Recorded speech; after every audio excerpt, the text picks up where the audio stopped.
Hello there. Welcome to another episode of the Investors podcast by Africa Prudential PLC. My name is Cynthia Omono.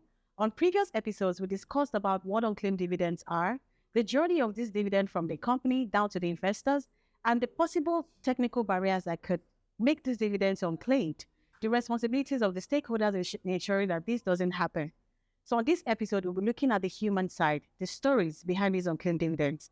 We have the Chief Financial Officer, Taofik Giwa, who's going to be taking us on this topic today.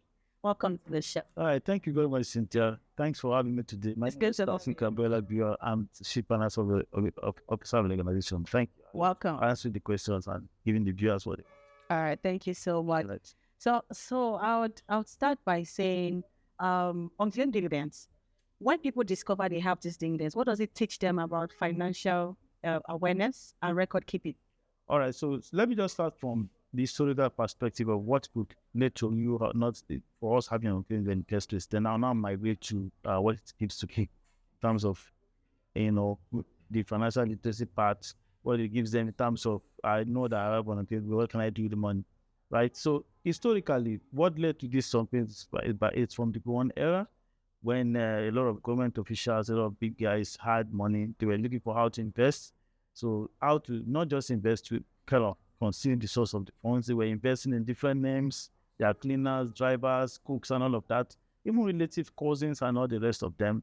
And at the point when the dividends started coming in, they couldn't remember that I invested in so person's name, that person's name, and all of that. Right.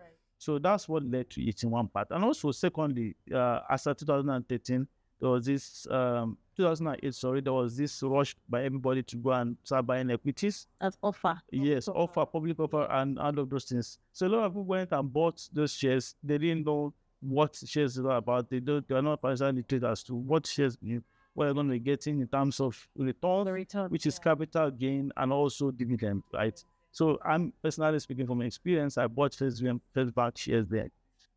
When the time? Yes, in 2009 thereabouts.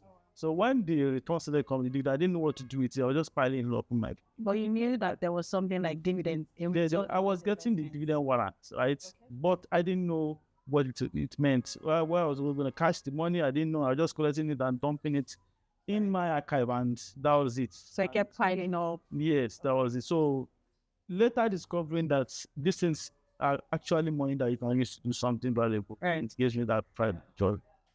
Great. So it's important to actually have financial literacy. Yeah, absolutely. And being aware that there's a thing like claiming dividends, So at the time, was there no sort of communication to shareholders to say, if you ever bought shares, you can come claim them?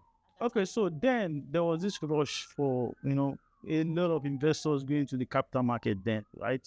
But there was no financial literacy educating people that, look, once you start buying these shares, a year later, dividends start coming to you. Nobody has that information. Right. So if people just went and bought shares, that's the thing that is invoked then to rush buy shares. You don't know that there'll be dividend coming a year later. And even when dividends started coming, the stress of having to go and go to the cash a check. In my case, I got like 2,800. But the stress of having to go and cash 2,000 discourages you. Yeah, sort of. So I just. Okay. I also think that people go through their brokers, like stockbrokers, to buy shares. Yeah, absolutely. That's another point. When brokers buy on behalf of the investors, and the investors are not aware, right? You go and buy shares from me, like in GTB or in Zenith and all the rest of this, and the investors is not even aware. Maybe after 1 year, he's not even aware that my broker bought so shares on my behalf. So that's related to unclaimed dividends and the problems. Right. Okay, so there are different situations that could lead people to lose track of their dividends. So what are these likely challenges and life? All right, so basically, majority of the time, there could be that the investor, the shareholder itself dies. That could happen, when it dies. Okay. And secondly, there could be that you lose your dividend warrant, like check that they give to you to go and cash. You lose it, and you can't go back to the company to say, look, I've lost my dividend warrant. And also, there could be issues of change of address, right? Contact. I wanted to say where the company now post the warrant, to a wrong address, and the person has moved. So those are the issues. Okay, so have you seen a case where somebody needed money desperately and they have unclaimed dividends sitting somewhere. How did they go about claiming this dividend? All right, good. I had a friend called Olushola, sometimes like 6 years ago, he got 100,000 naira from an investment he did, dividend did with GCB. Okay. You understand? At that point, before he got that notification, it was a little bit broke and all of that. So he needed money desperately before he got notification from his registrars. So in that instance, we too we offer that kind of service. African Prudential does that kind of service, PRS service, premium registrar services, where we help people who are forgotten that they have dividends, to help them, notify them so that they can come forward. We now help them process it, make it easy for them to collect their dividend and also do personal transactions they will need money for. Okay, if I heard you correctly, you said your friend received a notification. Yeah, absolutely. From the registrar. He was using it. and that brings us to why it's really important to send out communications to investors. I think it's a way of waking them up, Absolutely. reminding them constantly that Absolutely. they have unclaimed dividends sitting close by. Absolutely. I mean, your friend was able to get his money back. Yeah, sure, it did. Sure, it did. And it helped. It actually helped a lot. Interesting.